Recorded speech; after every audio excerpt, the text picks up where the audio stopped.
नात एक सादत है जो हुजूर के ग़ुलामों का मकसूम है।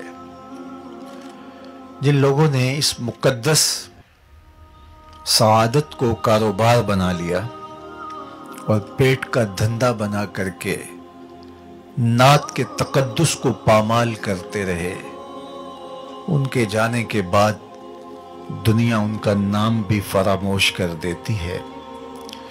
और जिन्होंने नात को हुजूर की बारगाह में बाअदब हाज़री का ज़रिया करार दिया और इश्क़ रसूल के फैलाव का इसको एक टूल बनाया, फिर ज़माना उनके जनाज़ों को भी रश्क की नज़र से देखता है।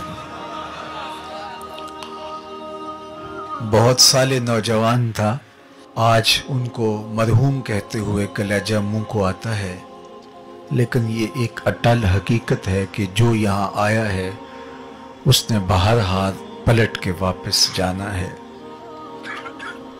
इस दुनिया पर किसी का मुस्तकिल क़याम नहीं है। जिंदगी की सांसें लम्हा लम्हा टूट रही हैं और मैं और आप तेजी के साथ मौत की तरफ बढ़ रहे हैं। यहाँ किसी ने बैठ नहीं रहना, बिल आखिर कूच करना है। तो आइए मैं और आप अपने आप को मालिक की दहलीज पे ले जाएं और मौत की तैयारी करें। मुझे बताओ कि किसी को पता था कि ये चमकता हुआ चेहरा और ये रोशन पेशानी जब बोलता है तो लहजे की खुशबू अतराफ में फैल जाती है, यूं ही हाथों से निकल जाएगा? क्या मेरे और आपके ख्वाबो ख्याल में भी कोई 2-3 माह पहले ये कहानी थी? लेकिन ये हकीकत वाकया हम अपनी आंखों से देख रहे हैं। तो इसलिए मैंने और आपने भी यहाँ से रुखसत होना है।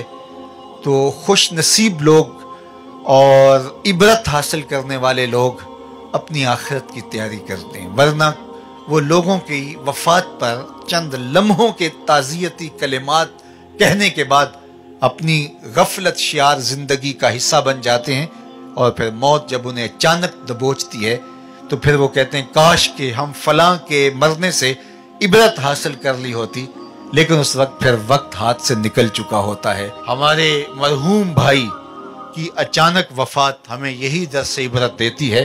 और मैं आपको दूसरी बात ये कहना चाहूँगा कि आपकी अकीदत उनके नाम से और उनके सिर्फ मिज़ाज से और उनकी कब्र से नहीं होनी चाहिए, बल्कि आपकी अकीदत उनके मिशन से, उनके फ़िक्र से जो जामिअतुल मुस्तफ़ा की सूरत और शक्ल के अंदर दे करके गए हैं। आपकी मोहब्बत का अमली सबूत इस इदारे को आपने अपना इदारा समझना है। मैं मर के भी जिंदा हूँ अहले वफा की महफिल में, मेरी महफिल में या मेरा मज़ार न पूछ। तो किसी की फिक्र के साथ जुड़ जाना, ये उसके साथ मोहब्बत का हकीकी रंग और हकीकी उसलूब हुआ करता है। तो ये उन्होंने एक मिसाल भी कायम की। अमूमी तौर पे सना खानों को पजीराइयाँ भी मिली हैं, बहुत बहुत इज्जतें भी मिली हैं, लोगों ने माल भी निछावर किया, लोगों ने उनके कदमों में अपनी आंखें भी बिछाई। सना खानों की बहुत सारी गलतियों को लोग नज़रअंदाज भी करते हैं, इसलिए कि ये हुजूर की सना खानी करते हैं, ये हुजूर की नात पढ़ते हैं।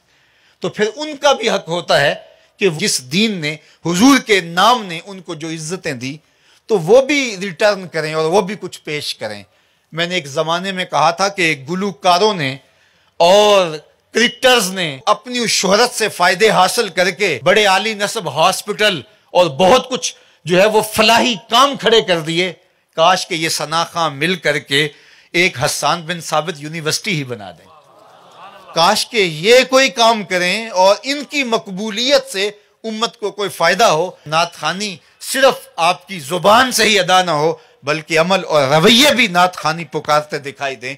तो लाजिम है कि नात खां हुजूर के नाम की यूनिवर्सिटियाँ अपनी मकबूलियत के ज़रिए से कायम करें।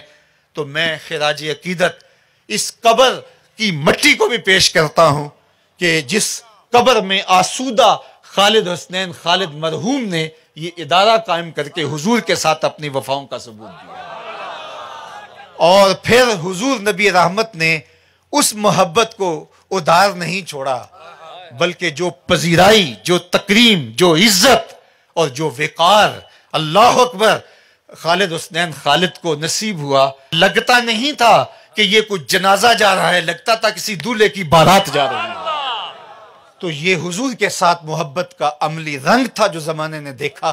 तो अल्लाह की बारगाह में दुआ है कि अल्लाह इस तुरबत नूर पे हमेशा अपनी रहमतों का नज़ूल फरमाए।